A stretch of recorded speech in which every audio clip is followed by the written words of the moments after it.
et vous rendez les gens malheureux. Tout ça en utilisant à travers tout l'argent de votre population, de votre État, de vos revenus, tout ce que vous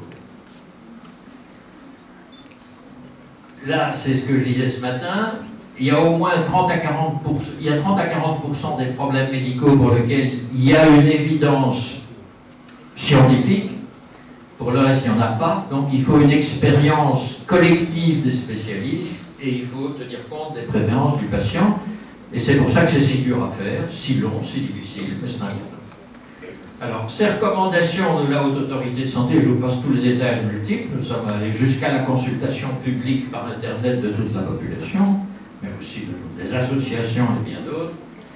Et d'ailleurs, Nadia, professeur Chaban, en a un grand souvenir, puisqu'elle a été à mes côtés dans cette opération, dans laquelle on invite tout, hein. On invite des psychanalystes, on invite des psychiatres, on invite des associations de parents, il n'y en a pas un qu'on n'a pas mis.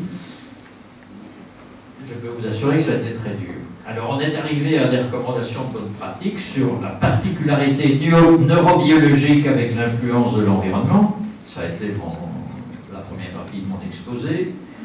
Le patient et ses parents sont des partenaires actifs.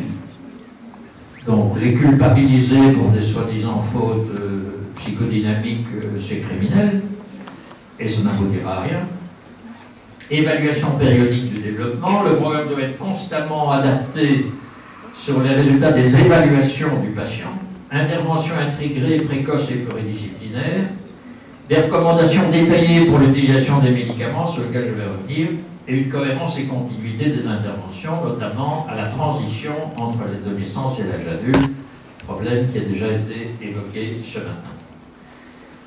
Alors, sur la partie des preuves scientifiques, la hiérarchie des recommandations sont des preuves scientifiques évidentes, qu'on appelle souvent A, B sont des solides présomptions, C faible niveau de preuve. En l'absence de ça, on voit si on a un accord d'experts. D'abord, je dois déjà vous dire que pour l'autisme et pour beaucoup d'autres choses, dans des matières similaires, il n'y a pas de preuve qui atteint le niveau A, ni dans la littérature, et il n'y a probablement pas moyen de les obtenir. Pourquoi? Parce que faire du double aveugle, ça ne marchera jamais. Vous allez dire, je vais utiliser la méthode ABA chez autant d'autistes, et chez les autres autistes, je ne vais rien faire. Et puis je vais comparer, et 15 ans après, je vais voir ce que ça a donné. J'aime autant vous dire que vous devrez vous débrouiller avec les parents après, avec votre conscience pour commencer. Donc, c'est impossible. Donc, les recommandations, solide présomption, niveau B, nous en avons heureusement, et ça conduit à dire que des recommandations de méthodes cognitivo-comportementales, de type ABA et ses variantes, Denver, Teach et d'autres, je ne vais pas les détailler, mais après, professeur Chaban en parlera sans doute. Alors il faut dire que des méthodes qui sont très célébrées et probablement excellentes, basées sur les mêmes principes, qui sont la méthode de l'école de Tours, dite intégrative, l'école de Majerot en Belgique à Mons, et l'école de Howlin à Londres, qui sont parmi les 3 meilleures méthodes, n'ont jamais fait une véritable expérimentation quantitative, et donc nous les avons mises dans les méthodes recommandées, mais uniquement sur base d'accords d'experts, et pas sur base d'une preuve scientifique, puisqu'elle n'existe pas, puisqu'ils ne l'ont pas faite.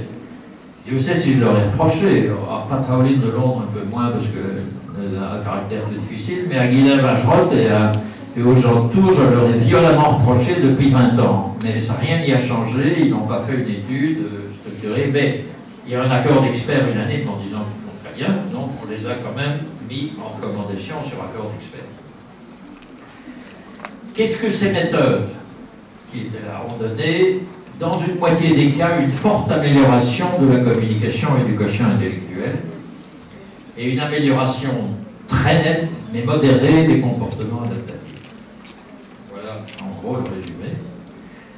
Alors, il y a des méthodes que nous n'avons pas recommandées, qui sont les méthodes d'inspiration psychanalytique, simplement parce qu'il n'y a pas d'évaluation scientifique et pas de consensus d'experts. Et en plus, un rejet unanime, ou quasi unanime, de toutes les associations de patients. Bon, donc c'est pas, moi j'ai pas émis un avis sur la psychanalyse, ça n'a rien à voir avec ça. Nous avons simplement dit qu'il n'y a ni accord d'experts, ni résultats scientifiques. Donc que l'État français ne va pas aller dans sa poche pour accroître le déficit, puisqu'il n'y a pas ça. Bon, s'ils veulent faire de l'expérimentation et qu'ils sont convaincants, on les remboursera. Mais sinon, on ne rembourse pas. Bon, c'est ce que d'ailleurs toutes les compagnies d'assurance nord-américaines ont fait. N'importe quelle méthode qui ne se soumette pas à l'évaluation objective n'est pas remboursée par une assurance. Bon. La psychothérapie institutionnelle, nous ne l'avons pas recommandée non plus parce que pas d'évaluation scientifique et pas de consensus d'experts. Un mot des médicaments, ce n'est pas le plus important. D'abord, les antiépileptiques, je vous ai dit que dans 15 à plutôt 30% des cas, il y a de l'épilepsie. Je vous dirais que, oh horreur, la majorité de ces cas, dans mon expérience, ne sont pas pris en charge par des médicaments antiépileptiques. Il n'y a aucun effort. Alors que dans mon expérience, je ne sais pas si Edouard Hirsch a la même expérience que moi, mais dans mon expérience, souvent, quand on met un autiste nucléaire, comme on dit, épileptique sous traitement anti-épileptique, c'est très facile à traiter la plupart du temps. Tous ceux que j'ai vus, ça s'arrête bien et ça les améliore. Bon, mais il faut les traiter pour ça, donc il faut faire le diagnostic. Et dans la majorité des cas, ça n'a pas été fait. Le Risperdal a un rôle, probablement en diminuant l'hyperexcitabilité excitotoxique NMDA, dans certains cas, mais nous avons émis des recommandations très strictes, jamais le continuer pendant, toujours l'arrêter tous les 3 mois, un petit temps, voir si encore, faute de temps, mais enfin, ça, il faut être très rigoureux, parce que très souvent on voit dans les dossiers dans des institutions où il y a des autistes, un jour un médecin a prescrit du Risperdal ou un autre neuroleptique, et vous voyez 3 ans après qu'on a toujours la même dose, hein, et que personne ne s'est inquiété de rien. Ça, c'est pas bien du tout, il faut mettre fin à ça. Le méthylphénidate, Ritaline ou autre, a un rôle dans certains cas, mais là aussi avec prudence, avec arrêt régulier, etc., etc. La mélatonine a un rôle très intéressant pour le sommeil, et je ne suis pas certain qu'il n'y a pas également une justification neurogénique plus large à l'utiliser. Enfin, la bumétanide est quelque chose d'intéressant, mais après il y a des dizaines d'autres choses qui sont préconisées tous les jours et que vous trouvez dans des rues, hein, donc, mais je ne vais pas vous... peut-être que quelque chose de génial viendra un jour d'une de ces choses-là, mais je n'ai pas le temps d'aller plus loin. La bumétanide, c'est un très vieux diurétique dont Ezequiel Benari de Marseille, maintenant, qui était à Paris longtemps, maintenant à Marseille, a démontré que ça réduit le caractère temporairement excitateur précoce et paradoxal, et il a, avec la collaboration d'un clinicien de l'autisme, Éric Lemonnier, expérimenté ça chez des autistes. Et il a abouti à une amélioration qui n'est pas suffisamment documentée, statistiquement, etc., et qui a probablement été présentée de manière imprudente, à tel point qu'il a été l'objet de vives attaques, mais qui, moi, me convainc. D'abord, je connais Benari depuis 35 ans. Il a toujours été agressif, il a toujours été violent, souvent imprévisible, mais il a presque toujours eu raison dans ce qu'il a dit. Donc, je lui laisse encore une fois le bénéfice du doute. En plus, Éric Lemonnier, que je crois d'un dialogue connaissant bien, n'est pas un malhonnête homme, un clinicien, donc ça m'étonnerait. Il n'a sûrement rien inventé. En tout cas, s'il n'avait pas raison, ça a été inconsciemment. Pas... Bon. Alors, il y a ça, deux points intéressants. D'une part, c'est que le Children's à Boston s'est lancé dans un grand programme du méthanide, bien en dehors d'ailleurs de l'autisme, pour beaucoup d'autres choses, reprenant sans doute, suite aux travaux de Benari en bonne partie. Donc ça c'est bien, parce qu'il y a une force de frappe énorme de recherche de Children's de Boston qui va étudier ça, donc ça c'est très bien. Et en même temps, il est possible que la bumétanide puisse donner des hypoacousies. Et ça, c'est la mauvaise nouvelle, qui fait que si elle se confirme, ça va probablement bloquer assez complètement l'utilisation de cette affaire. Alors, moi, j'ai personnellement suggéré à quelqu'un que je connais dans l'industrie pharmaceutique de voir s'il ne pouvait pas mettre en route une recherche sur la molécule de bumétanide en essayant de la manipuler. C'est une vieille molécule qui est dans le commerce depuis que les néphrologues connaissent depuis 40-50 ans. De voir s'il n'y a pas moyen de développer, c'est comme ça qu'ils font dans l'industrie pharmaceutique, de développer une molécule qui aurait les mêmes propriétés sur le chlore intraneuronal, mais qui n'aurait pas ce problème d'hypoacousie. Ça, c'est une vision à long terme. Mais le plus important n'est pas les médicaments, même s'ils ont une place. Alors,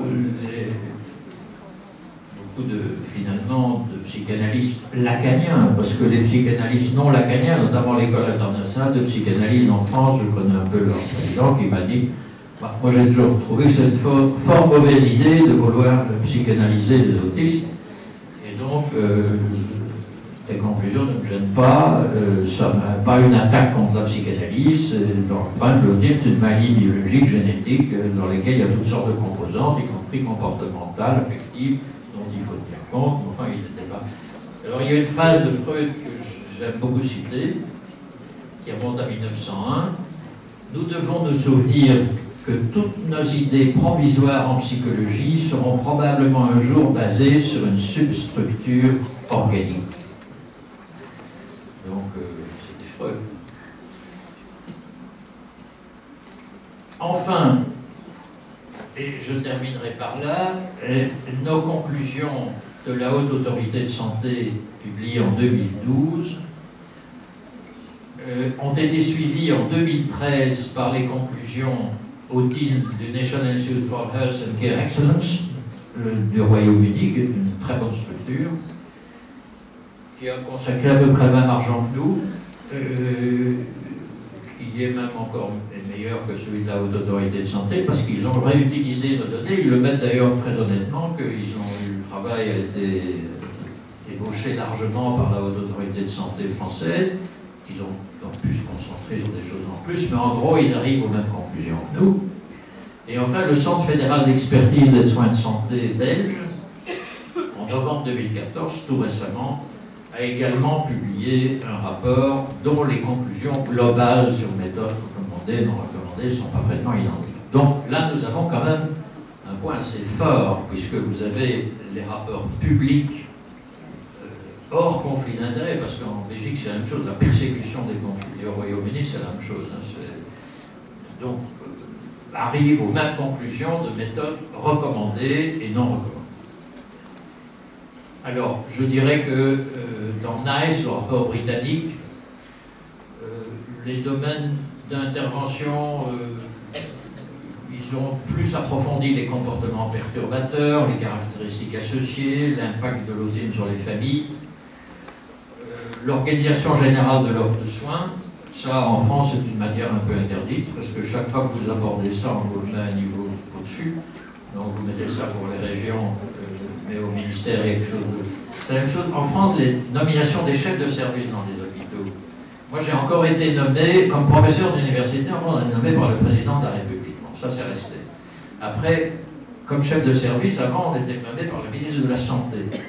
Maintenant, on est nommé par le directeur d'hôpital, comme chef de service. Parce qu'un jour, Sarkozy a dit, il faut un patron à l'hôpital, et donc c'est le directeur d'hôpital.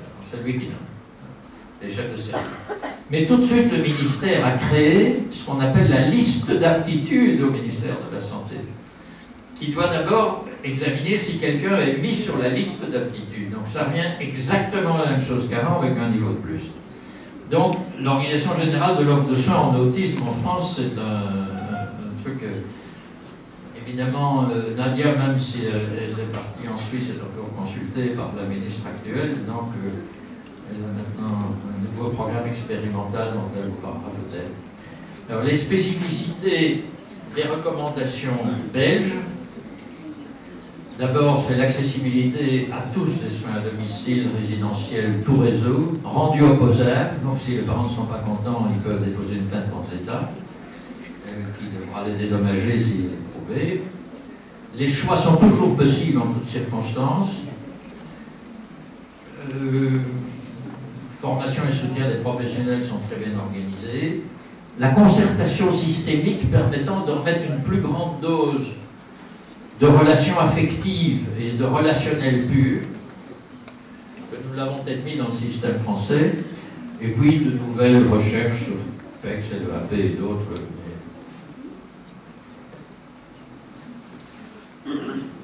Alors,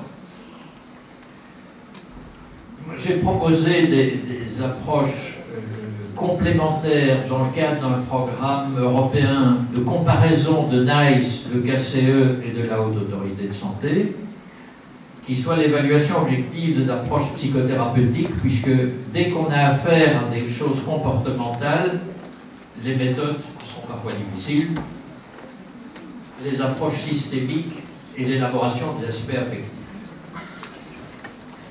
Je terminerai en vous disant que donc Kanner a décrit l'autisme, Asperger avait décrit l'autisme de haut niveau longtemps avant, enfin non, un peu après, mais ça a seulement été redécouvert en 1994, et en fait en 1926, il y avait une neuropsychologue russe qui avait déjà décrit l'Asperger, le DSM-5 déconseille le terme Asperger, et enfin pour vous dire que nous essayons maintenant de mettre sur pied un think tank, comme on dit quand on est snob, pour les années qui viennent au niveau de la communauté européenne, sur des différents aspects de recherche novateurs, mais je me suis rendu compte que le professeur Édouard Hirsch serait un partenaire très important de ce think tank, s'il veut bien y venir, en plus, parce que je crois qu'il y a des profils d'électroencéphalographie très importants.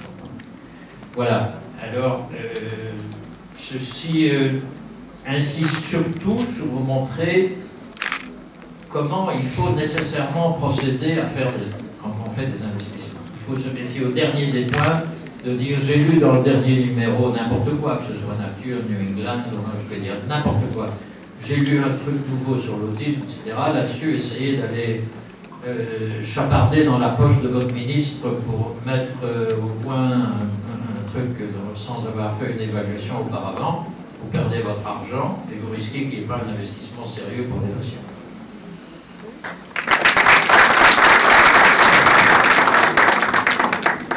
Merci, professeur Philippe Bras, pour cette